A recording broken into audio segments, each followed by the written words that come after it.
win against the Green Bay Packers. Appreciate you streaming in here on Birds 365 with your Mac and Mac guys, McMullen and McDonald. We are joined by our bud, Les Bowen, who has been covering the Eagles for a very long period of time. Are you outside again? Is it that night? I am indeed. With the dog. It was cold. Yeah. What are you doing? It's not too bad. There's a little bit of wind, but, keeps me on my toes. There we go. Get you going, Les. Appreciate you on your toes and getting up early with us. Here's where I want to start, Les. You've been covering this team for a long time. So you've seen Randall Cunningham and Donovan McNabb and Michael Vick, three of the best running quarterbacks in the last 30 years in the National Football League. Does Jalen Hurts have to take a backseat to any of those guys?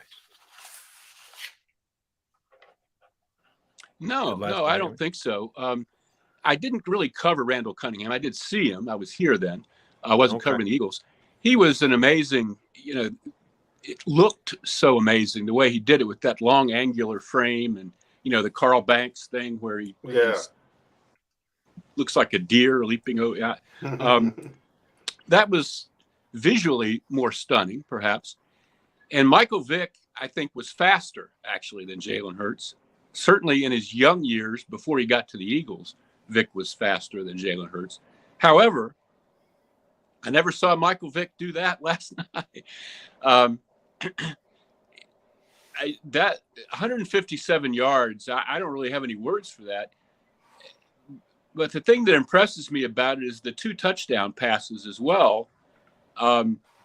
I saw a thing from NFL research saying that they put together some of the passing stats and some of the running stats and basically said, at least since 1950, no quarterback has ever done this. And I think that's pretty darn remarkable. Yeah, he was 21 yards away. Basically one big run, Les.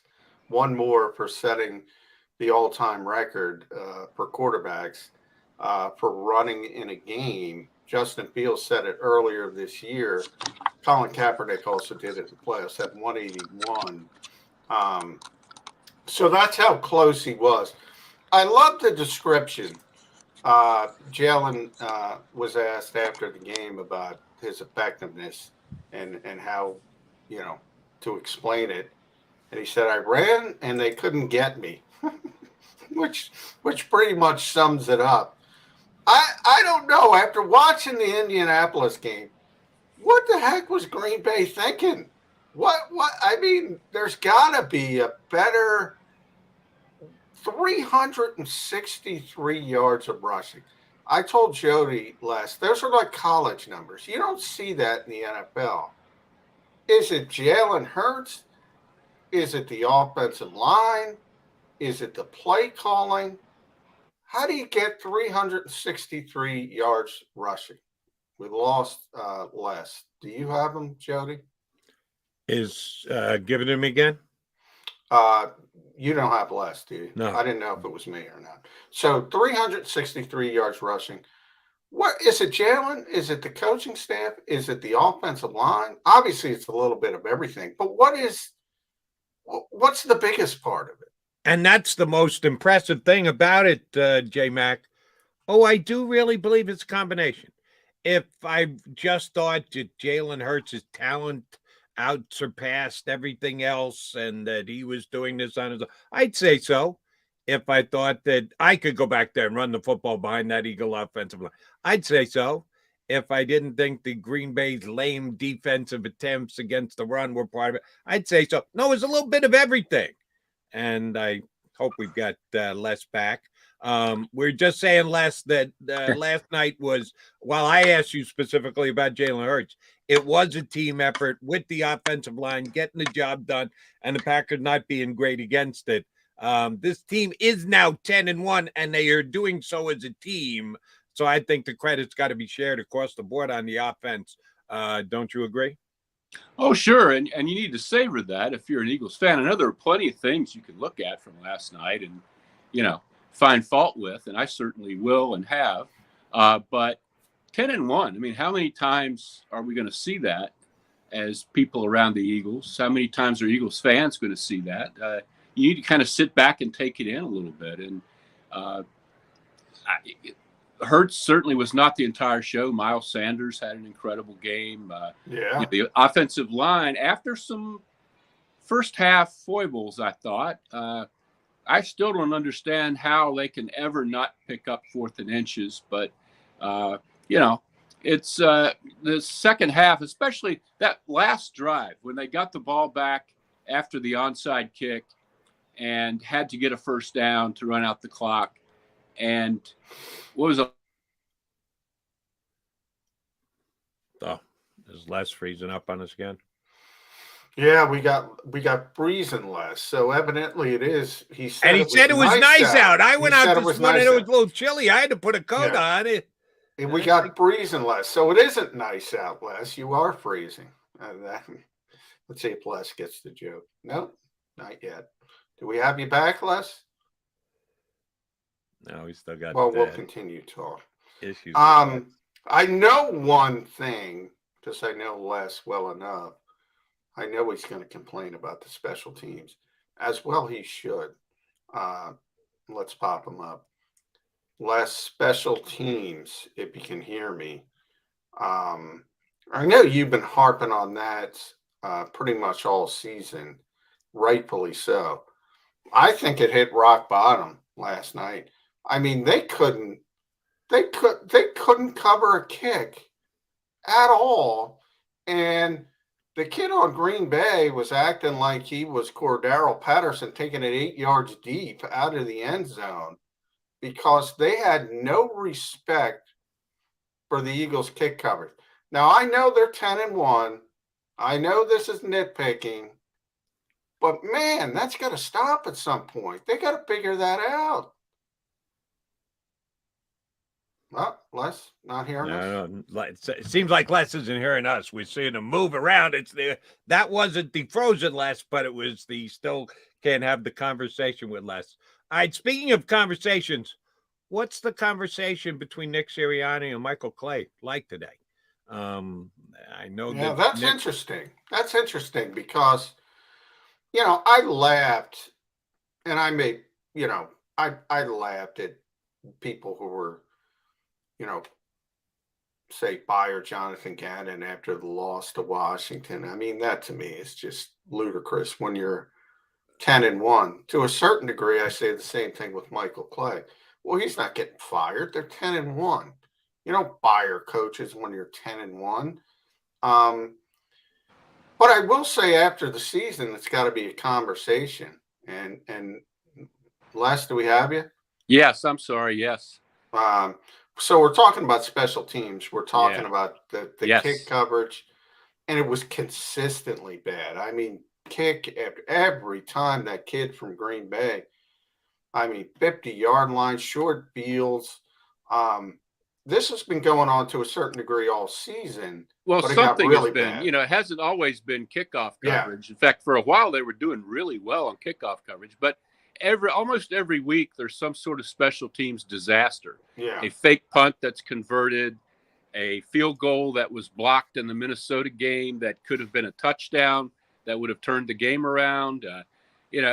Almost every week. And it's remarkable. I've never seen anything like it.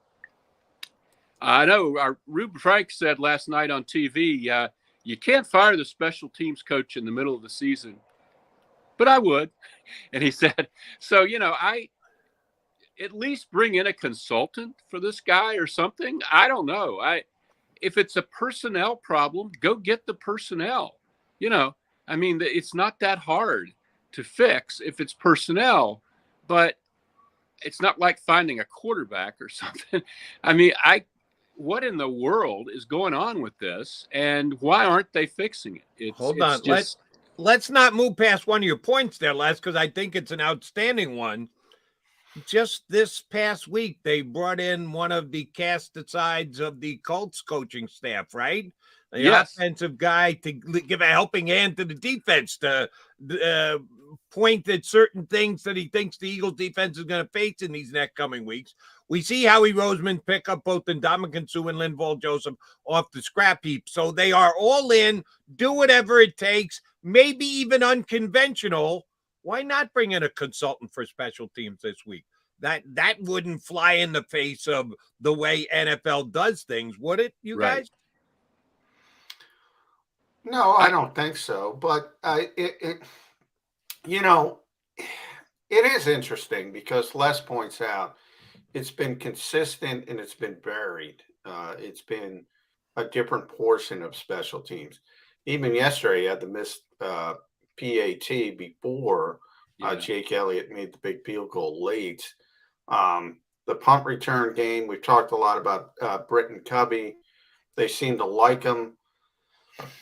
You know, there's been talk about the blocking when it comes to returns. Boston Scott seemed to give him a little bit more juice in the kickoff return, so they made a shift there. They started with Quez Watkins, so they're not adverse to making changes.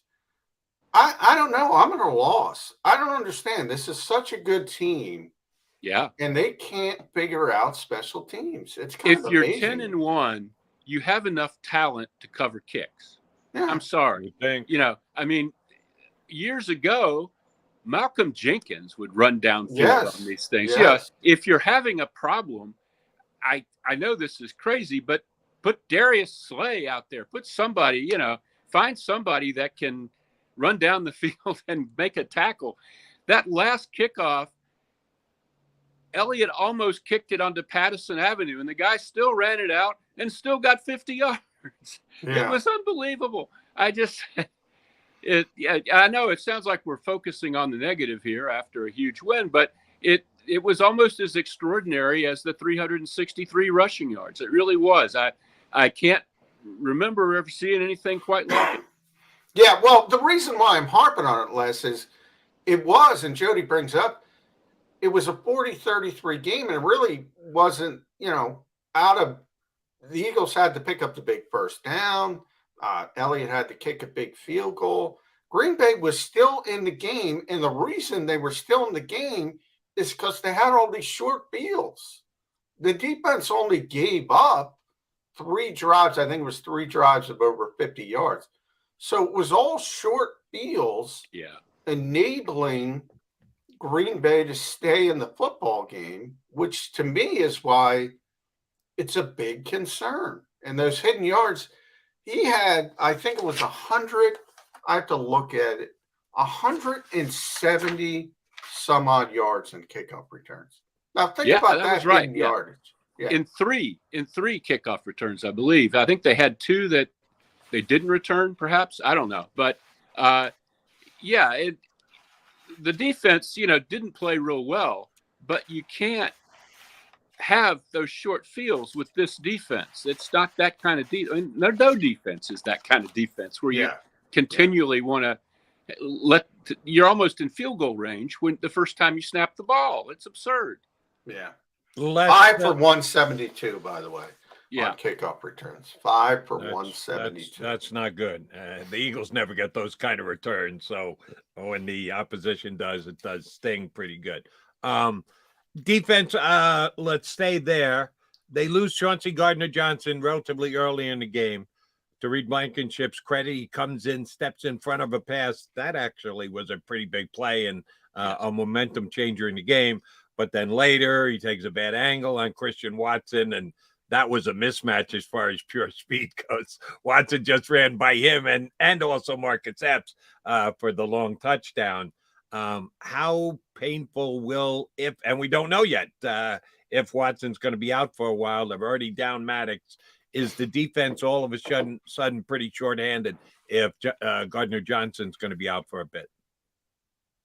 You know, I don't know. Before last night, I mean, Reed Blankenship had a good training camp, but my main memory of him before last night in an actual regular season game was when he ran into the punter in one of those special teams gaffes that we were talking about earlier. Yeah. You know, he really hadn't played more than a handful of defensive snaps, so I thought he did remarkably well considering, you know, and he was a good tackler. I guess we have to kind of keep fingers crossed there. I thought early in the game with him and Josiah Scott, you know, subbing for Vontae Maddox, who's still out for a few more weeks, it might be a long night over the middle. I don't think they were great over the middle, but he got the interception right away. And hundreds of people on Twitter were very happy to remind me of that. Well, after I tweeted that, they might have a long night over the middle. But, I guess we have to hope. That's not like them, Les. That's not like really. them. People are weird. I immediately tweeted again, making fun of myself. Yeah. And everybody ignored that. And instead, for hours after the game, even I was getting, you said, I know. But anyway, I think it's not as bad as if they lost like Darius Slay or Bradbury or TJ Edwards or someone like that. But the guy was leading the league in interceptions, CJ Gardner-Johnson, and that's a significant thing. And I hope. Certainly that he's not going to be out for very long. If it's ribs, that can really vary depending on the severity and so forth. Yeah, he looked like he was in a lot of pain. I thought it was a stinger when it first happened, but and then all of a sudden it pops up ribs, which is a little bit more concerning. Stingers, not that they're not concerning, but usually they calm down pretty quickly and. Right. It could be a little bit of a week-to-week thing, at least with Chauncey Gardner-Johnson. So we'll see, and that is a big concern. But I start to think. You mentioned 10-1, Les. I mean, every time this team has been 10-1, which is not often, it has bode very well for how far they're going to go. Then you start thinking about things. Aaron Rodgers is there, obviously. Slay made a big deal during the week saying he wanted his GOAT ball. He got one from Tom Brady. He got one from Drew Brees, interception. He's never intercepted Aaron Rodgers. He's played him, I think, 15 times. So that was the 16th time. And he said he wanted one. And he never throws it to him because he never throws it to anybody. Aaron Rodgers doesn't throw interceptions. Now, he's thrown them a little bit more this year. But when I start to think about Aaron Rodgers, who in the 7 years, I looked it up, Les, in the 7 years Slay was in Detroit, he threw 38 total interceptions. The guy doesn't throw interceptions. That's 7 years, 7 seasons, 38 interceptions. He throws interceptions to Josiah Scott and Reed Blankenship. And both of them, that was their first NFL interceptions. And we lost Les again. So it was a long-winded question, my fault. So I'll throw it to you, Jody. Hopefully you were listening. I was. Both had their first NFL interceptions against Aaron Rodgers. At some point, you say the stars are aligning here. This is crazy, the season the Philadelphia Eagles are having. I thought the stars were aligning against Darius Slay because he was so badly wanting that GOAT interception, which he didn't get. He should have had it. Went off his helmet. Off his helmet, that Josiah Scott plays the rebound perfectly and comes down with the pick. Was a little weird. Let me follow your question and spin one off for Les. I speculated on this here on Birds 365 during the week and then yesterday morning on WIP with my buddy Glennie Mack. Is this the last visit that Aaron Rodgers will make to Lincoln Financial Field in a green versus green fashion, meaning the Eagles versus the Packers? Do you think with the way last night went, where his contract situation sits, his age and everything else added in, do you think we've seen the last Rodgers versus the Eagles matchup, Les? A lot of people were talking along that regard during the game because Jordan Love came in and played well. And, that's why they drafted Jordan Love initially. But Rodgers was, I think, pretty strong after the game that he's planning to play next week. So I don't know. I mean, the Packers are in a weird spot. They're 4-8. What is their future with Aaron Rodgers? I'm moving around here I hope I don't give any of the guests vertigo, but I'm trying to figure out how to stay connected with you guys. What is their future with Aaron Rodgers? How does this all fit together for them going forward? It's very possible. I think we'll see Aaron Rodgers again, but it might not be in a Packer uniform. They they might want to do something there, to rebuild their team, which frankly isn't very good. All right, Les, I got this, so I'm sure you get it. I'm sure you've gotten it. And I got it again yesterday. Jalen Hurts ran the football 17 times, not sustainable, can't do it. Why do the Eagles keep doing it? From my perspective, I mean, the guy protects himself. He seems to never get it. He did take a little bit of a blow to his neck that seemed to affect him a little bit.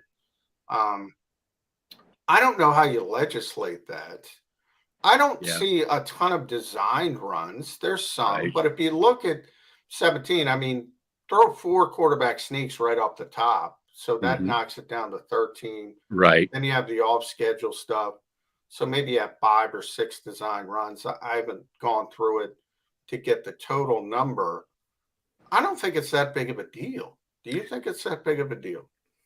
I kind of do, but I just don't think you can depend on your quarterback running 150 yards, regularly. That's not how this offense is supposed to work. Well, and I guess the one thing here is that you don't have Dallas Goedert right now, and that seems to be a huge deal for the passing game. A.J. Brown isn't really right. He's got the ankle. Last night he had been ill all week and lost weight and had the blood vessel in his eye and all that. And ultimately they need to rely a little less on Jalen Hurts running around, but it's remarkable that they can just pull that lever when they really need it. And I wouldn't discount the fact that they can win that way, because you're not supposed to win with the quarterback running, and I mean, he can get hurt. I've been down that road too many times with quarterbacks. Donovan McNabb thought he could never get hurt until he did. Well, everybody's going to get hurt. I'm with you there, but you can't legislate it, so I can't worry about it. Yeah, I agree. We're at a point now where you have to win. And the yards were there last night. I mean, the field opened up in front of him. Every time he scrambled, it seemed like there was 20 yards there, and he wasn't taking a ton of crushing hits. I was not as concerned about it, and again, he did throw the 2 touchdown passes. It wasn't like a Pop Warner game or something where you just hand the ball to the big kid, and have him run down the field. I'm in the same boat with you on that, I guess. Les, how is Miles Sanders feeling this morning? He has his best career rushing day as a member of the Philadelphia Eagles, and it kind of floats under the radar because, oh, by the way, the quarterback rushed for more yards than he did, which doesn't happen in the National Football League often. But if they don't have the game that they had for Miles Sanders last night, I don't know that they win that game. The Packers did put up 30-plus points. Miles Sanders is having a hell of a year, and I think we're not giving him quite enough due for how big a contributor is to this offense right now. Is that fair? Yeah, and I think he's pretty happy this morning. If you put his yards and Hurts yards together, it's exactly 300 rushing yards, 143 and 157. Miles Sanders is looking for a contract in the offseason, and this has to help. There's no way it hurts. I mean, everybody in the league saw him do that last night. He's running very differently, I think, this season. Not very differently, but you really see him stick his nose in and get that extra yard or two now. And you didn't always see that in the past. And he's staying pretty healthy, too. And, there was a time when I wondered if he could have a game like he had last night, without hurting himself. And he did. And I give him a lot of credit. And, he's a big part of what they're doing right now. Yeah, he is. And that's, I think about this team and I think about where they are, Les. And I also think about how many people are on the final year of their contract. Yeah. I mean, this is seize the moment time. And they did so when they brought in Linval Joseph, who I think continues to play very well. I think he played well again. Ndamukong Suh. Not as much. I don't, again, I didn't see much from Robert Quinn, although he did have a quarterback hit that I must have missed during the game. Me But too. I do find it interesting that they are going all in with the championship window open. Is that with the acknowledgement that, look, some of these guys aren't going to be here? I mean, there's not. TJ Edwards is a guy you mentioned. I mean, what a Right. year TJ Edwards is having. What kind of contract do you have to give TJ Edwards? I think they do re-sign him. But you're right. A lot of these guys, a lot of key guys, don't have contracts for next year, and they're not all going to get contracts here. I think Jeff McClain wrote a piece in the Inquirer yesterday about Jalen Hurts' contract, which is up. That you can extend him starting this offseason, and once they do that, the landscape changes. It really does. Now, we don't know how much the cap's going to go up. It could go up a lot, but it'll be a very different scenario. This year they had room to bring in everybody, literally, and they're not going to have that next year. They're going to have to make some tough choices, and some people are going to step up. Somebody was asking me last night about Isaac Seumalo. Isaac Seumalo's gone, I think. First of all, I think Kelsey plays another year because I think he's having a ton of fun this season, and he wants to win another Super Bowl. And if they don't win the Super Bowl this year, he's going to want to stick around. And I think Juergens is your right guard next year. I don't think they're going to give Isaac Seumalo money. They've got too much else going on. A lot of people don't think they should try to re-sign Bradbury. I think this team hasn't had two solid outside corners in more than a decade. And maybe you should re-sign Bradbury. Everybody says it's going to be expensive, though. He's playing at such a high level. When did they last draft a good corner? Yeah. 20 years ago. But that's the problem. I mean, Bradbury came here. He was cut late by the Giants because of salary cap issues. He's playing under a team-friendly deal. I don't think it's going to be team-friendly next year. No, it isn't. No. Maybe the age helps the Eagles a little bit to keep the number down, but he's playing so well. He's another guy. Kaiser White. What do you do with Kaiser White? You have Nakobe Dean. I think that's your answer right there. I don't think Kaiser White is here next year. He probably should be in the best of all possible worlds, but I don't think they're going to have that room, and I think Nakobe Dean is what you have to do there. But there's going to be a lot of decisions like that. Let me get both of your thoughts on this one. The Packer player who went down after the play was over, he's walking off the field and just kind of goes down like someone had a rifle in the upper section of Lincoln Financial Field last night. Just looked weird. It happened a couple of times yesterday in the Eagles game and a couple of times in other games in the National Football League. The teams are taking advantage of injury issues, that they've got to stop the game, and it changes the momentum of the game. And I get it. You can't look like a-holes if you're the NFL and throw flags on it. Or should they? Do you put subjectivity into it in the referee choice if they don't believe a guy is actually hurt? It's going down just to stop the clock or change the momentum of the game. John and I often talk about the fact that the NFL is on a big picture over-legislated. But this is one that I actually think they could and should legislate more. Am I just whining because of last night, or is my complaint legit, Les?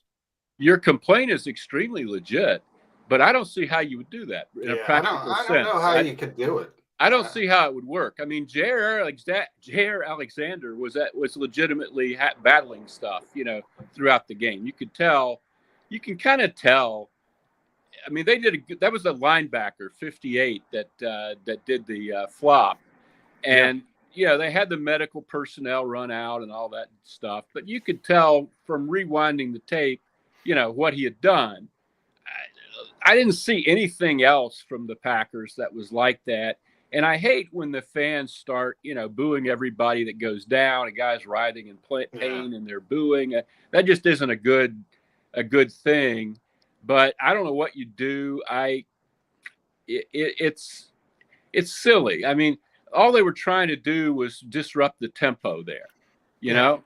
And Chip again. Chip brought so much to the Yeah. NFL that he Yeah. doesn't get credit for. And people doing that to try to stop the tempo.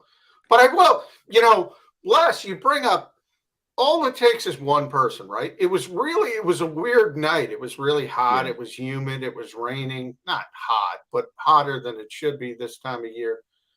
Nick even brought up cramping. You could be walking and get a cramp. Anybody who's going to sleep at night and gets a cramp in their leg, it just pops up out of nowhere. And, the minute you're an NFL official and you're saying you're not injured, you're injured, they can't do that. I mean, it might be frustrating, but hey, if you're beating a team like a drum and they're doing it, you're beating a team like a drum, Yeah. So I don't know how you change that.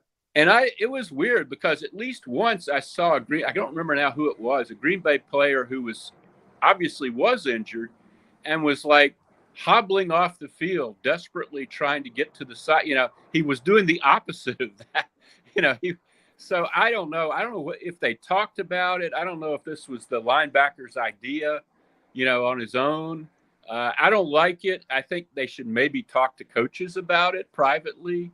If you have a team that's doing this a lot, maybe the league, goes back and looks at stuff and hands out a fine to the coach or something. I don't know, but it is unseemly, but I'm with John. I don't know what you do about it. Last thing for me, Les, and we always appreciate it when you stream in with us.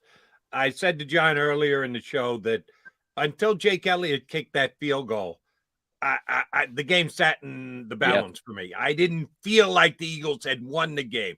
They had the lead. I wasn't uncomfortable, but I wasn't 100% comfortable. They checked off a big box for me last night in that they won a shootout. Back and forth, both teams going up, down the field. They hadn't done that yet this year. Did it, won it, check the box. And they checked one other box for me yesterday. They won a game where they didn't win the coin flip. They got the football first and drove it right down the field. Nick Sirianni didn't get a chance to say, I'll defer. I wanted them to get the ball first last night. I hope they won the coin toss and took the ball. They didn't. They lost the coin toss, but they got the ball and marched down the field.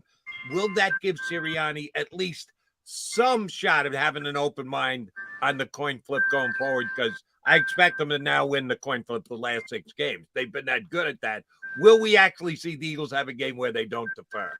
Jody, this is something that I actually had not given any thought to whatsoever. But I think it is stupid stuff. I apologize for that, but it bothers me. I did notice, I think one of the reasons you want to win the coin flip is for that first possession of the second half. Yes. And the Packers had that, and they got shut down. It was a 3 and out, I'm pretty sure, that first possession of the second half. And that's what's really important there. And I was glad to see the Eagles do that. Maybe he will. It certainly turned out in their favor last night. They got going. You were right. They had the momentum. They went right down the field. Maybe at home you should probably do that, perhaps. I think it's dictated by the opponent. If you really believe that you can march down the field and score that first possession, you want to establish something. And when last night it was Jalen Hurts running the football, which they did tremendously. Go ahead, give me the ball. Rather than just automatically the numbers say, analytics say you must defer. Right. That does bother me. Most times I will defer, but I just don't want to make it 100%, and it's been 100% with the Eagles so far this year. I understand. And they're 2-0, by the way, when they lose the toss. They're 2-0. They're undefeated. Undefeated when they lose the toss. Wow. Well, that's great stuff. We'll let you get inside. Thank you much for streaming in. We're going to get you back up in a couple of weeks. Thanks for doing it with us this morning. I appreciate it, guys. Take care. Our pleasure. Les Bowen here with us on Birds 365. I forgot that they'd only lost the toss one other time, and yes, they had won that game as well. So even though, do the quick math, Joe, that makes them 7-1 in games that they win the toss and defer. 8-1, 8-1, win, 2-0, 2-0. 2-0. 8-1's a pretty good winning percentage. Yeah. Not 10-1's a pretty good winning percentage. So. Well, they're 8-1 when they win the coin toss. That's good. They're undefeated when they lose the coin toss. That's better. He's John McMullen. I'm Jody McDonald with the Mac and Mac guys. Come back. We certainly got more Eagle stuff to dig into. I do want to talk about their competition in the NFC. And we've also got Chris Franklin joining us in less than 20 minutes here on Birds 365. At Pawn